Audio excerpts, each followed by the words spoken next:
What's up, Husky Dogs? Do you want more Muffed Movies live? Sure, we all do. Well, guess what, Chucklefuck? This March 1st, Muffed Movies Live is coming back to Chicago. We're going to be performing at Otherworld Theater March 1st at 7 p.m. We are going to be muffin DUNE because DUNE Part 2 is coming out in movie theaters. So if you're big DUNE heads, you can fucking listen to Muffed Movies Live and then go see DUNE. Anyway, we'll be muffin with special guests Kelsey Blackwell, Chicago improviser extraordinaire, and Ilsa Morales from the Relatable Nerds podcast and YouTube channel. Tickets will go on sale in the near future, and when they do, I'll let you know. If anything changes, I'll let you know. And until then, thank you so much for listening to Muffed Movies, and enjoy this episode with special guest Andy North. Welcome, ladies and gentlemen, to Muffed Movies! Hi, I'm Mark Soloff. I'm Andy North. Oof. If this is your first time listening to Muffed Movies, what we're going to do for you today is we are going to take a famous film, one that you've hopefully seen before, and we are going to reproduce it entirely from memory using only our voices, our massive brains, and some tiny notes. And best of all, we are going to condense it. We are going to do the entire movie in 45 short minutes. Ha ha ha! No!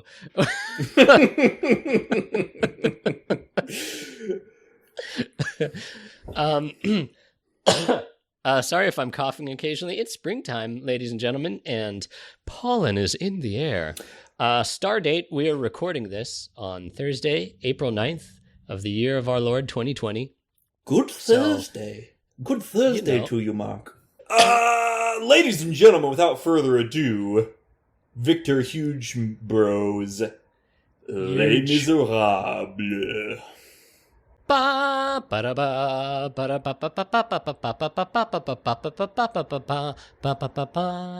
France, 1815. It is a time of upheaval and uproar. 26 years after the start of the French Revolution, a king is once again on the throne of France. The people are quelled, but a simmering discontent bubbles under the surface. But will anything come of it?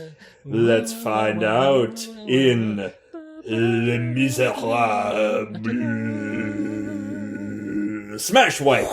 Exterior of France. Just outside looking in. Wait a second, Mark. I've already run into a snag. I forgot that we're in France, so all of these guys are gonna have the same voice, and it's the voice of the chef from The Little Mermaid that tries to kill Sebastian the Crab.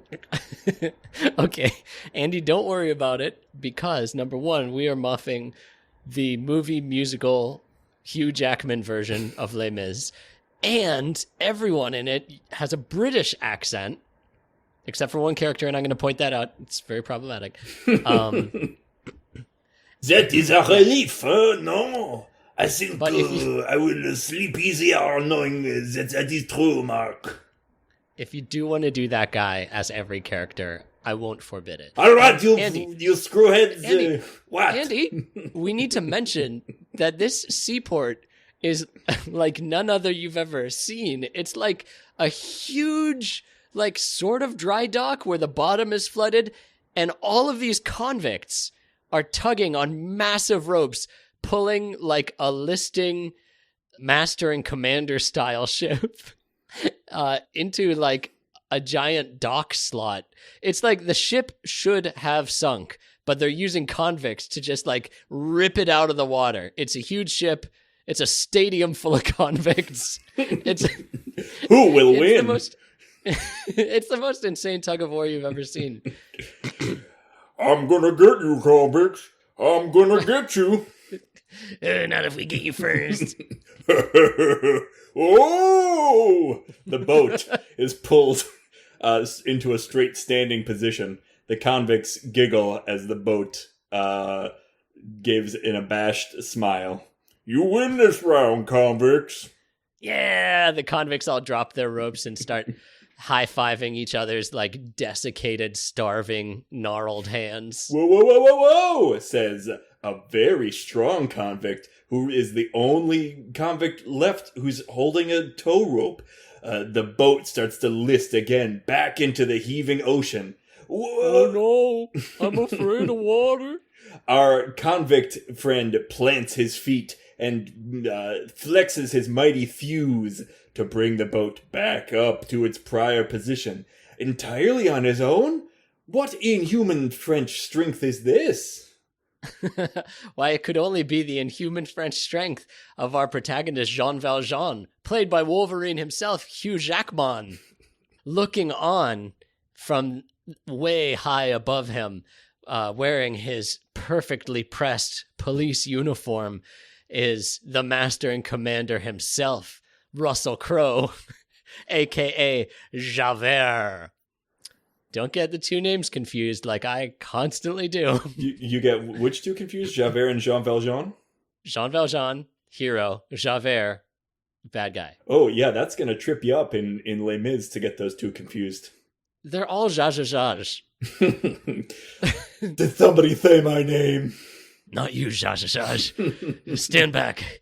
Let me bask in the withering gaze of this really uptight police guy. Oh, you there! Convict who is very strong. Come over here. I have a question for you. What is it, boss? I could not help but notice that you are a very strong man. That's right. It comes from years of hard labor that I've done while in prison. 17 years, no? Yes. Well, I have... For stealing a loaf of bread. Okay, rule number 1 for dealing with Javert. We do not speak when Javert is speaking, no? Okay. Whoa! All the convicts listening in, they all ho to themselves. Trying it out because it sounds fun. They're huge Javert heads. Now, your number is 24601, eh? That's right. Well, this is your lucky day, Mr. Big Muscles, Mr. Strong Man, because guess what? What is it, Javert? This is the day that your parole is up. Did you know that? What? Jean Valjean looks at his full body calendar and he notices parole day just as his Apple Watch beeps. Oh, yeah, I guess it is. That's right. So what I want you to do is give that boat to someone else because you don't get to take it with you, you naughty boy. Don't think I wasn't going to watch you do that. Okay. I'll give it to you, Ratso. Oh, thanks. Whoa! Oh, Ratso.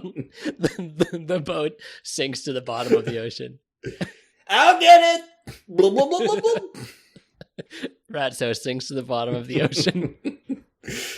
Whoa, says one of the prisoners under his breath.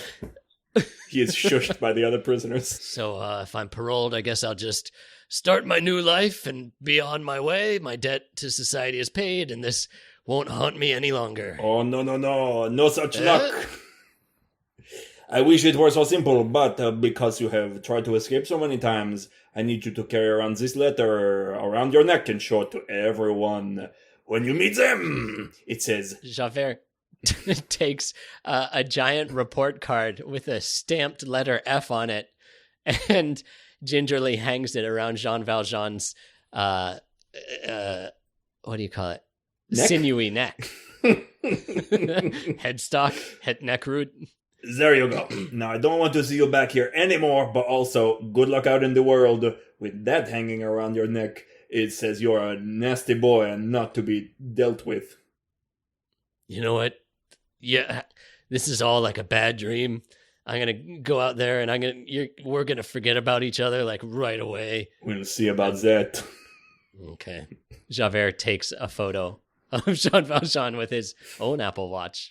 Do you mind signing this and saying, best summer ever, 1851? Fine. I mean, 1815.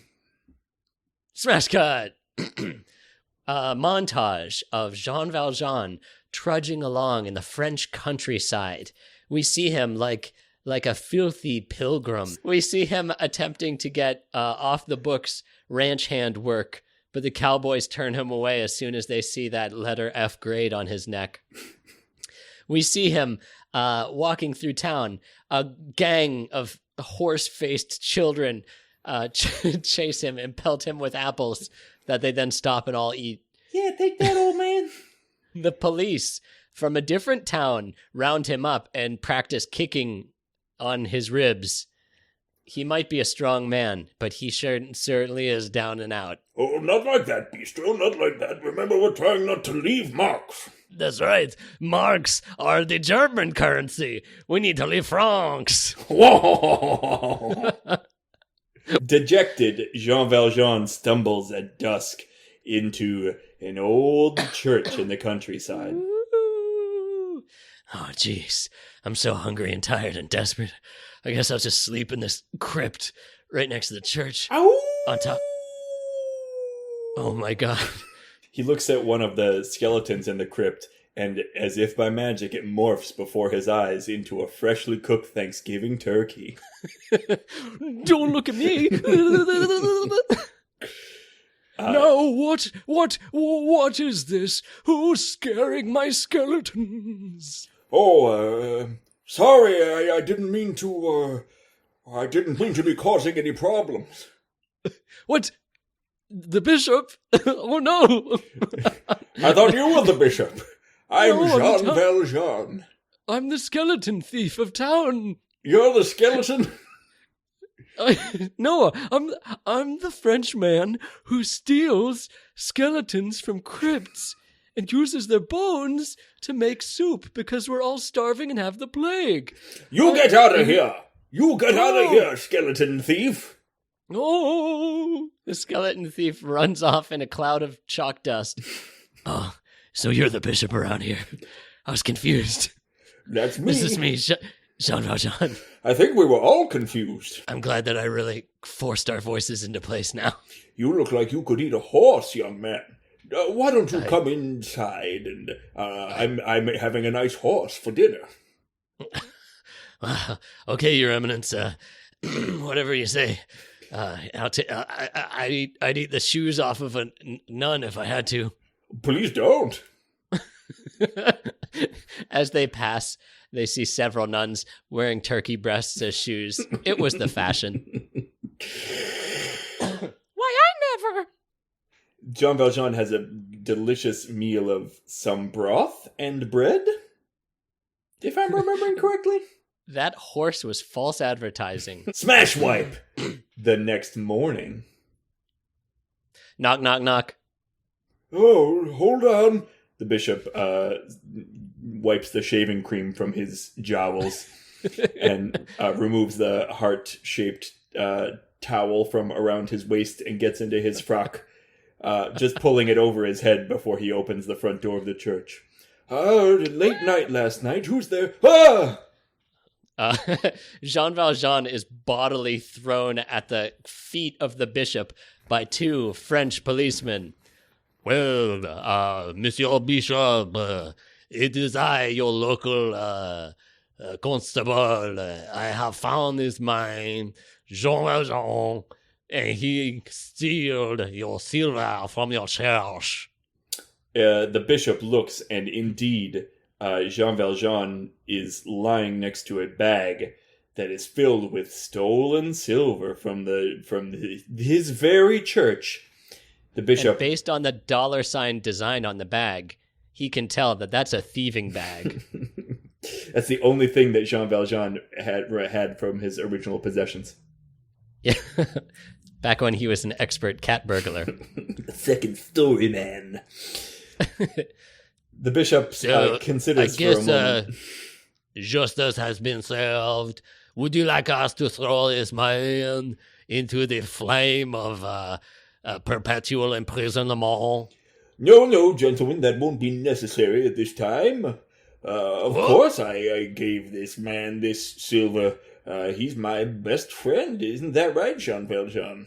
What? Yeah, that's correct. And he said he was gonna come back every week and help me fix the shingles, and we were gonna play chess. And he's gonna listen to all my stories, isn't that right, Jean Valjean? Yeah, that's completely right. That's exactly what I said. So and then, go ahead. As a token of our friendship, you said I could take all this expensive silver and pawn it. And also this. The bishop goes and grabs a pair of silver candlesticks and chucks them at Jean Valjean's chest. Think fast! Fuck. The candle burns his exposed chest. Oh no, he was part of the Brotherhood of the Wolf. A witch! No, this is a skin condition, monsieur.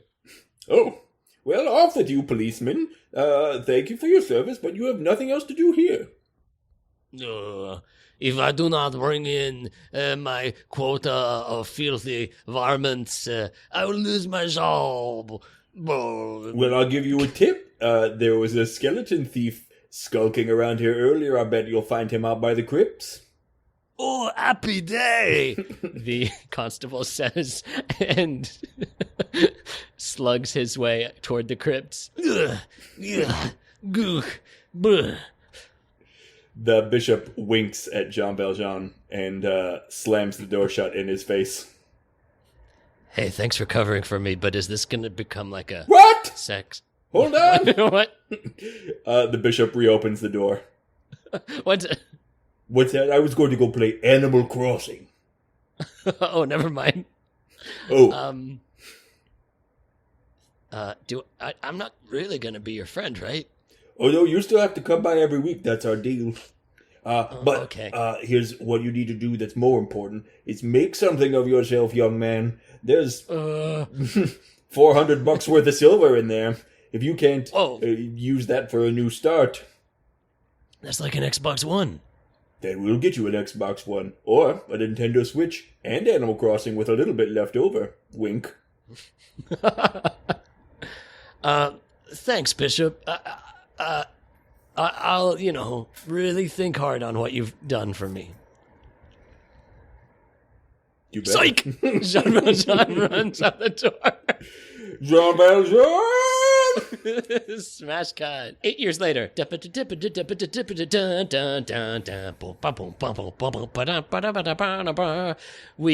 have a montage flitting through the rainy, disgusting, fetid, plague-ridden streets. We see the diseased urchins of Montreal hating their lives and just clutching their skinny shanks and starving and spitting on the ground. No, I'll find them first.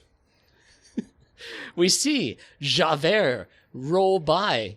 Apparently, he got a promotion in Montreal and now is head of the horse police. He and his small team of centaurs lock a bunch of the Plagos into their little ghetto and spray them down with hand sanitizer. Javert plays a small flute, and all the urchins march behind him, right up into a cage? Oh, no. Oh. Eat, drink, and be merry, for tomorrow we'll die. That's the song he plays. Only 90s kids will remember that. Wanna feel old? Yeah, I'm into that. I'm a silver hunter. Smash wipe to a factory? It's a rosary factory. Is that what it is? They make rosaries there? I don't know if that's the way it is in the book or in the original play, but if sharp-eyed watchers will notice that all the factory ladies working in that sweatshop are constructing rosaries, and later Jean Valjean gives a free sample of rosary product to Javert. It's only got 2 beads. Yeah, he's like, you know where you can stick this. In your little rosary. I will. See if I don't. Anyway, Rosary Factory. We see the factory women, all of them dressed up in their special bonnets and 18th century garb, and they're just sewing the shit out of some rosaries. Ooh, they're all gossiping and chatting to themselves about the one member of their workforce who's wearing pink while all the rest of them are wearing a blue uniform. And it is none other than the beautiful Fantine, played by Catwoman? Anne Hathaway. Hey, Fantine! What is it, my fellow factory worker. I have a letter for you, Fantine. Wait, oh, you stole my letter out of my knapsack while I was busy working my little fingers to the bone. Jeez, it says that they need more money for your baby, Fantine. Who is it that is taking care of your baby for you? And also, did you have sex? What was it like? Fantine snatches the letter back. Give me that back! Clutches it to her bosom. If you must know, I am a single mom. I had a husband who abandoned me and my little baby Cosette. And so I have given her to some evil people to shelter and feed. And I work here and I sleep in a closet. And that's alive. I think you are stupid. Hey, fuck you! Fantine pulls a knife on the matronly factory worker, and they all... Someone puts Ballroom Blitz on the jukebox, and they all start pulling each other's hair, like throwing full pint glasses at each other's faces. Will someone tear these two apart? This is a factory, not a circus! Excuse me, my lord. Monsieur Lemaire, as we call you, boss man. I'm the foreman who works for you. I'm the only cock in this hen house. And if you're busy right now, I could deal with these fiery women, says the sweaty foreman. Yes, I am far too busy. I have to sell the rest of this silver. Wow, it's been 8 years and he still hasn't sold all of the stolen silver from the bishop. The mayor sets down his Nintendo Switch with his bustling Animal Crossing town on it and goes back to his responsibilities, leaving the factory with his ill-gotten goods. By the way, Monsieur Madeleine, a.k.a. La Mare. What? I was leaving.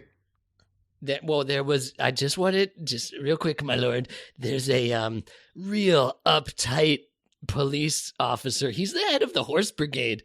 He's waiting upstairs for you in your private office.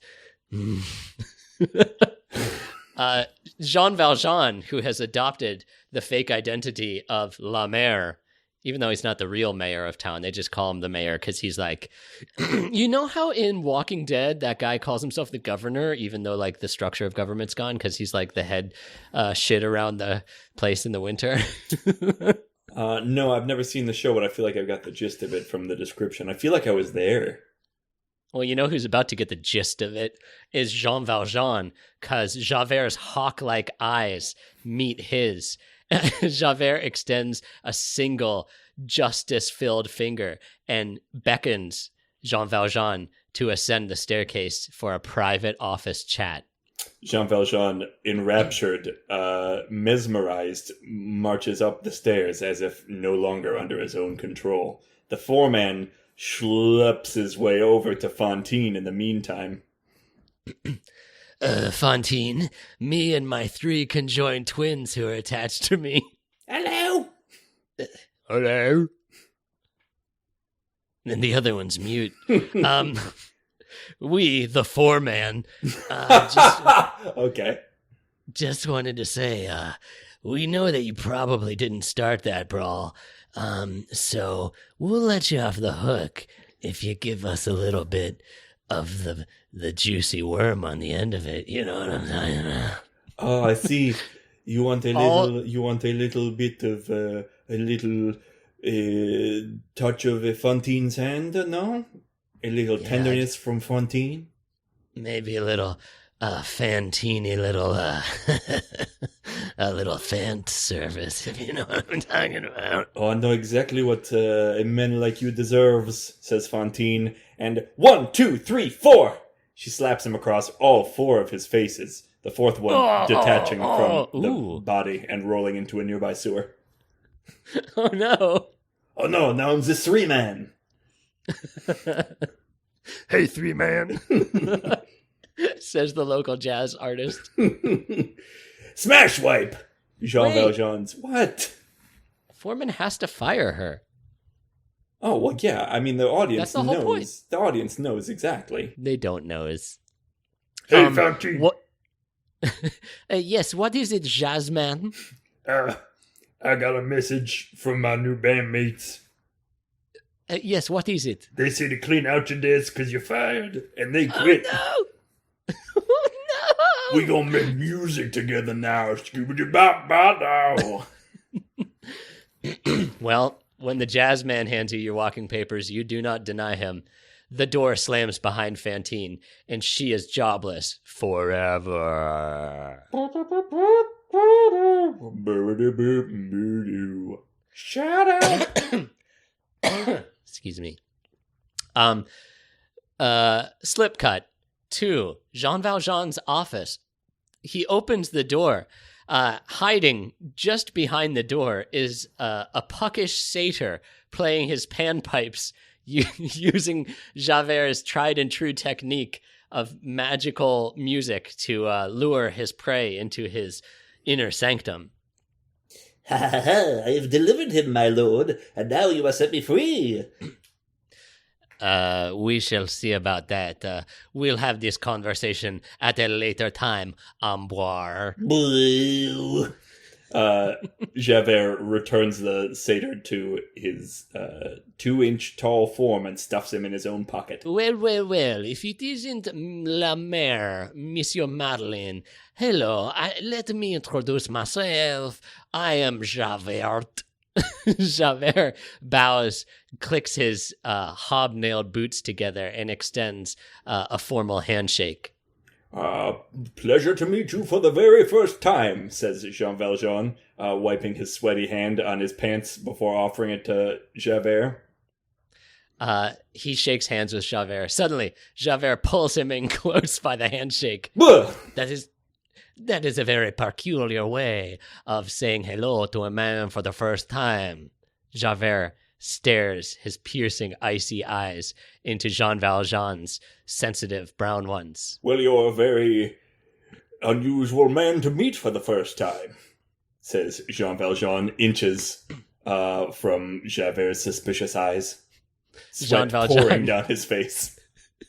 Jean Valjean's hand is slowly creeping towards the back of his pants, wherein is concealed his pistol. Wait a moment. Javert looks over Jean Valjean's shoulder and sees a boat falling over in the street. Mon Dieu. I forgot that was boat day. Introductions aside, a boat is falling out on the street. Quickly, La Mère, we must assist in any way we can as decent Christians. Oh no! Everyone out of the way, I'm about to take a tumble. Smash cut, and I do mean smash cut, because that boat turned sideways in the common highway street and smashes and cuts right on top of a man. Oh, my legs, my back, my pussy, and my crack. Wait, what's there, good fellow? We will arrange for some kind of, oh no, perhaps we need 700 to 800 men to get that boat off of you. Javert looks around and starts collecting men. A 1, a 2, 3. Crunch. He races off giggling with a pile of men over his back. There's no time. This man's gonna pop if any more pressure gets attached. I mean applied. You know what? Fuck you. Jean Valjean grabs the boat and, just like old times, pulls on that rope so hard that the boat is righted in the middle of the street, and people drag the collapsed man's crushed body out from under it. As he strains to lift the boat, Jean Valjean looks over and he sees Javert appraising him suspiciously. Javert drops his pile of men that he's gathered and dusts his hands off, his eyes narrowing. Pretty strong For a factory boy. Javert approaches and squeezes Jean Valjean's bicep in a significant manner. Jean Valjean blushes. Underneath his shirt being squeezed is the prison tattoo 24601, which designated him forever as an enemy of the state. Thank you, Javert Dessous. It's nothing. Javert cordially slaps Jean Valjean on the cheek, gives him a small kiss on the nose, and struts off into the night. Smash wipe! Night Wharf. Working on the night wharf. Oh man.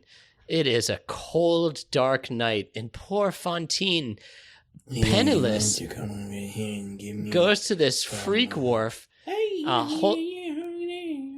holding the prized pearl necklace that she received when her mother was shot to death in Crime Alley. Oh, hello, me love. What are you doing out here in a place like this, a pretty thing like yourself? Oh, hello, you, disgusting old man.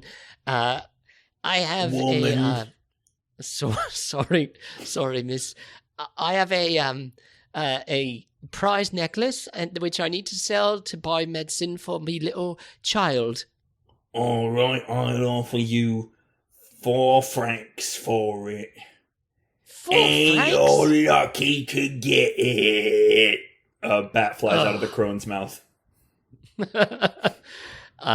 Fantine, like, dejectedly holds out her very clean, elegant palm. Wait! For I'll offer you 3 francs for it, says a nearby gentleman. Wait a minute. Fantine looks at the man, and that, like, Punnett square that kids use nowadays to do Common Core math appears in her head. She tries to compare 3 and 4.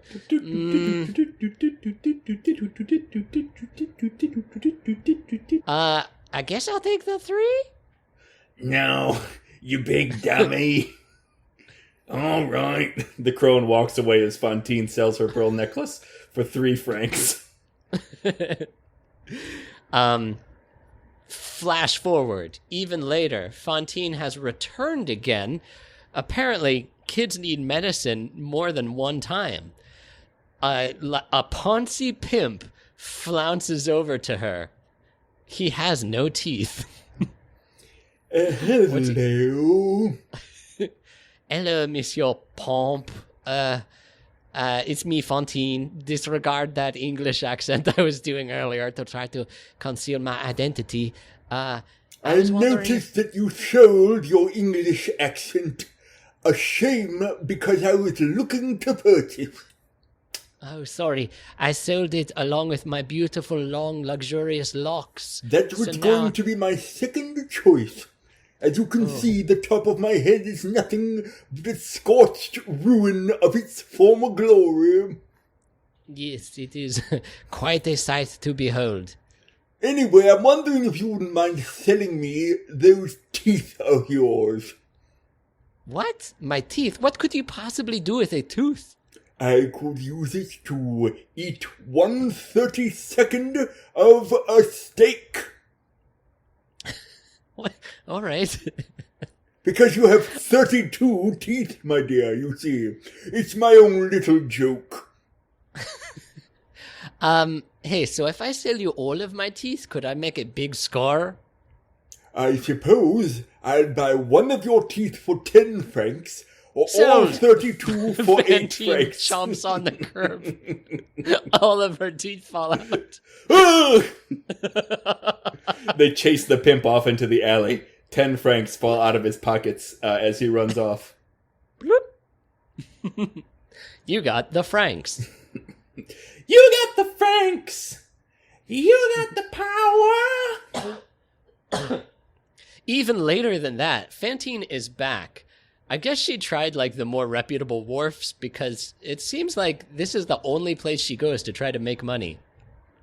And this time, all of the, like, theater prostitutes are out in their, like, hideous Joker clown makeup. They've got, like, awful bubonic plague lesions, ripped up, nightmarish corsets. Their hair is just, a nightmare. And they're like, let's all sing together about how you should sell your sex organs. And we're really encouraging you to do this, even though it's obviously something we don't even like. I don't have a problem with it. Says Ron Weasley. But don't mind me, I'm just over here casting a spell on me genitals. Well, pretty lady. It seems you've come to join the rest of us here down at the wharfs, eh? Yes. May I have the pleasure of knowing who is addressing me from the shadows? Yeah, it's me. Shape creeps out of the shadows. I'm the Hello. leader of this little merry band of prostitutes. You must be the alpha. That's right. I bit all the other ones, and they don't dare to disobey me anymore. It's true. Well, okay, so maybe I'll try some light prostitution, and it probably won't scar me for life. Ooh, it always starts that way. You just do butterfly kisses and a little tug and whistle. But you're always gonna want to go farther. Trust me, it's wonderful. She hands Fantine a pamphlet of all the medical benefits. Smash cut. A satisfied customer walks out of Fantine's chamber. Oh, She my sits- goodness, that was some excellent sexual intercourse. She sits alone, being totally bummed out, reflecting on how she used to be a happy little girl, and now she's Les Miserables. Hello. Who are you? First of all, we don't use names down at the docks. You must be new around here. Yes, I am new. Wait a minute, are you the famous Bama Tabois? The aristocrat? Yes, that's me. Whose character name is actually Bama Tabois? Why does this guy get a name? I mean, the bigger thing is that, yes, Bama Tabois is a very silly name, and I want to use Bama it. Tabois to bang to bang. Digga. I think so. Okay. Yeah, this was as I was preparing tiny notes. I had to look up like the names of the characters occasionally, even if they were so small as this guy. And I think it's because this was a Victor Hugo novel. Like everybody had a name. So Bama Tabois, the aristocrat, struts like a rich peacock, being mean and hissing at the prostitutes. Now, why don't we try again? Why don't you say, a good evening to you, Mr. Bamatabois? Why don't you suck on pickle brine, you old fuddy-duddy? Ha ha ha.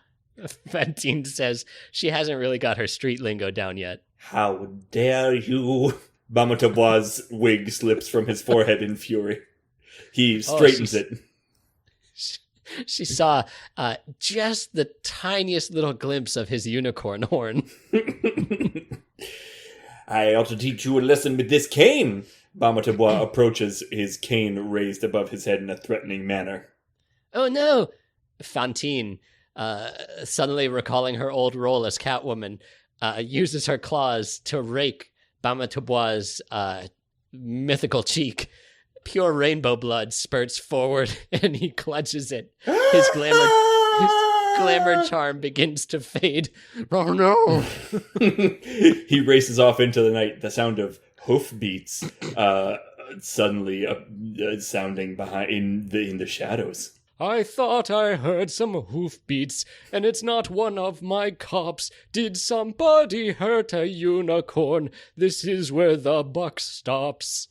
No, Javert, no one Javert around turns here off his radio. Oh no, it's Javert! Scatter! Emerging from the smoke, Officer Javert appears, he sees the splatter trail of the glowing, precious rainbow unicorn blood, and he looks up at Fantine, whose fingernails have the self-same blood underneath them. Whoa.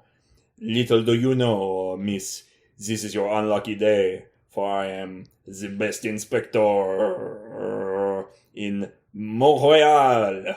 Please, my lord, I have a tiny child, and if I go to jail, she will starve to death, even though she's being watched over by 2 innkeepers. They are so mean. You can't send me to jail. Please listen to my sob story. Unfortunately, this is the day that you learn that Javert is only in love with one sub-story. The sub-story of,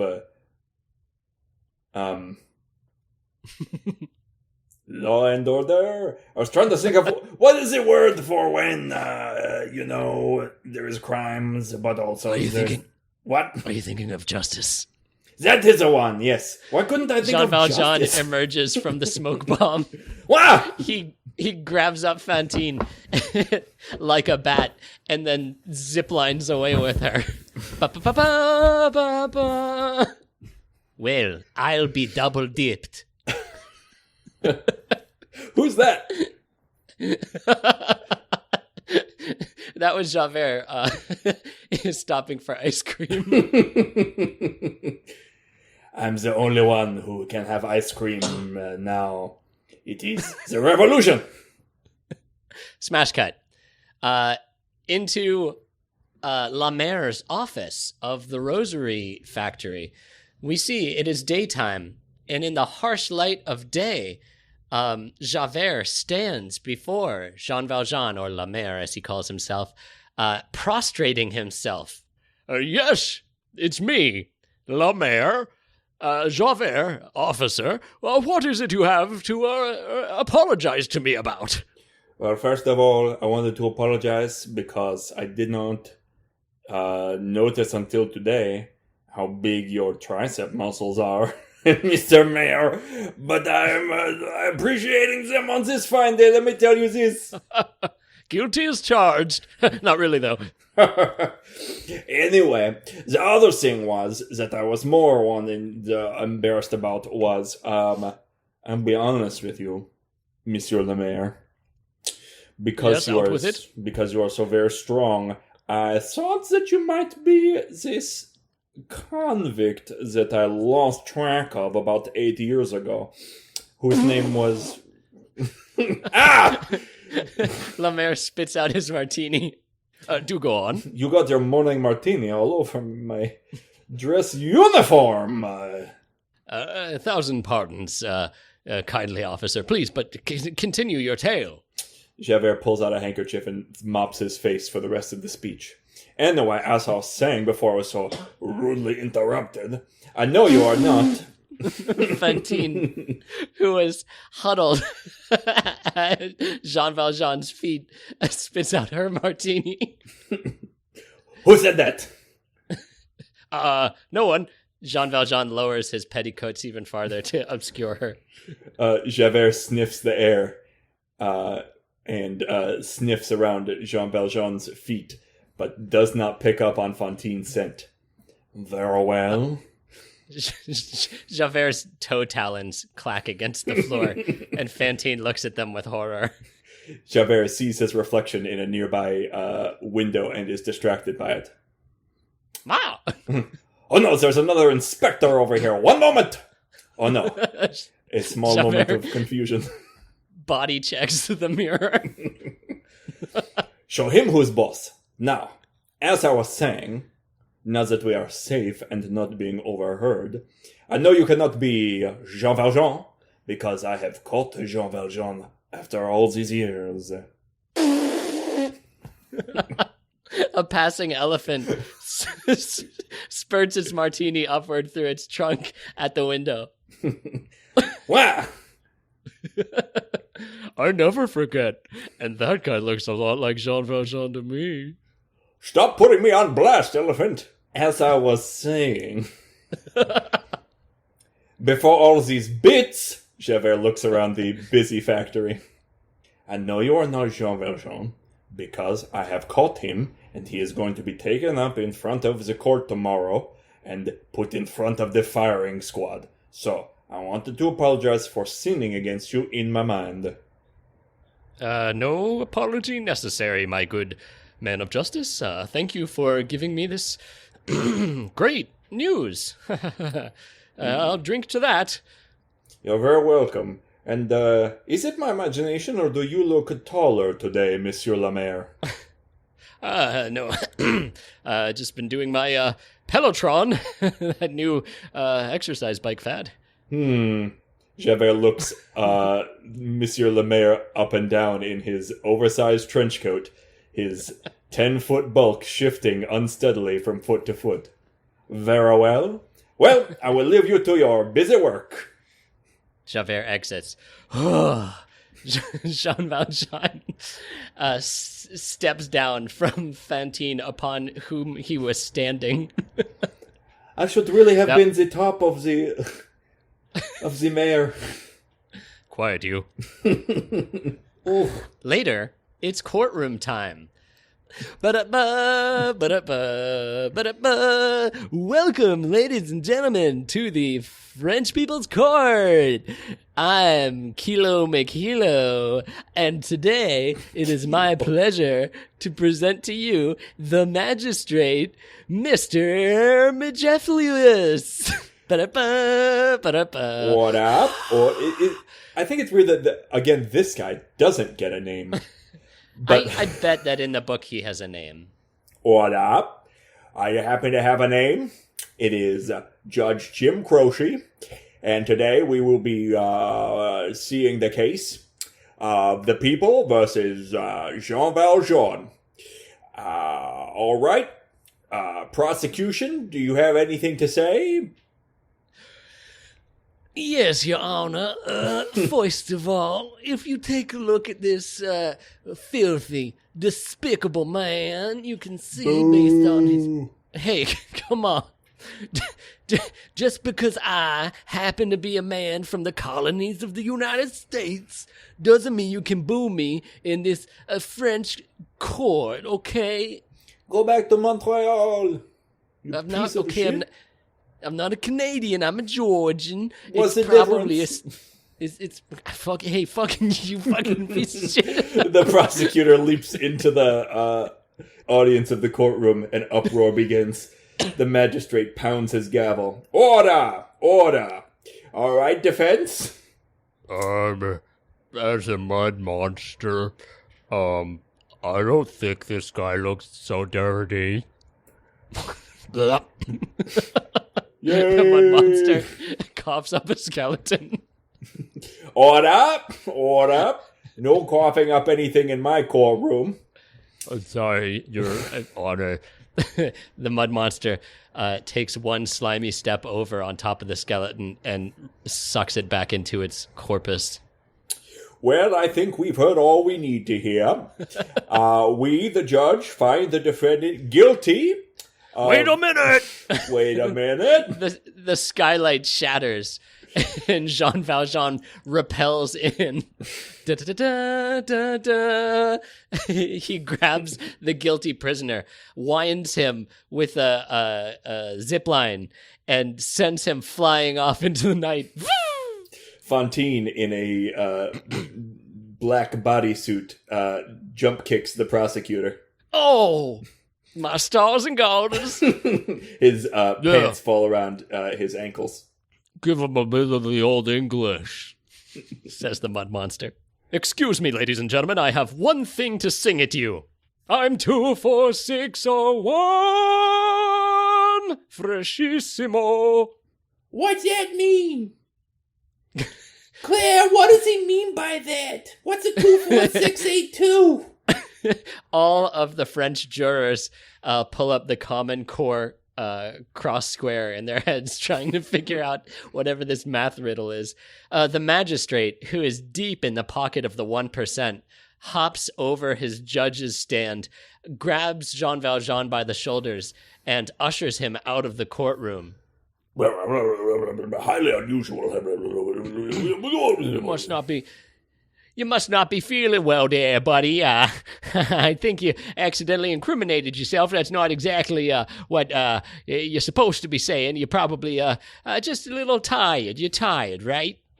You're about to be tired of all the fists in your face.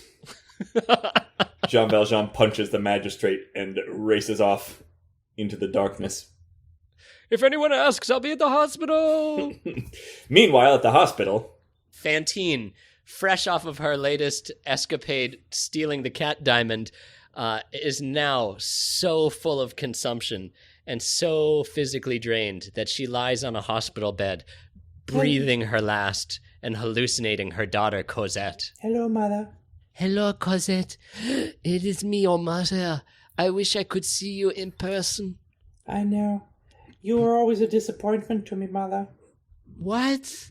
Do you know what happened to me in the care of these people? What? My darling daughter, what? I, first of all, never got a Nintendo Switch or a Tamagotchi. Do you know what a Tamagotchi is, mother? Yes, it's a reference only 90s kids will know, but I know it. Want to feel old, mother? Look, Cosette, I did the best I could. Your father left us. And in this world of Les Miserables, women have absolutely no autonomy or power of their own. We are completely in the hands of men. That's right, mademoiselle. Whoa. Who are you? Javert plunges his way through the thin curtain that's Fantine's only protection from the outside world. Oh, no, Javert, the policeman. I was really hoping someone would show up before you. Shh! Javert puts his finger across Fantine's lips. Do not give away my stratagem.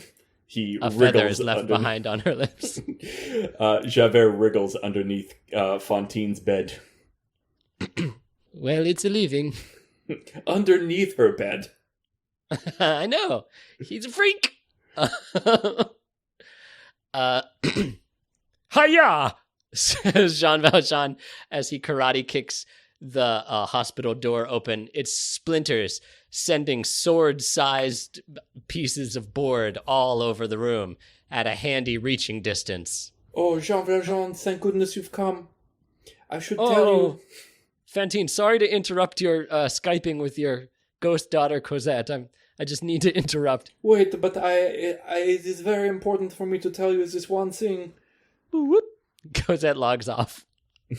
What is it, Fantine? Anything? Oh, is this that Javert is... No, shut up. Hey.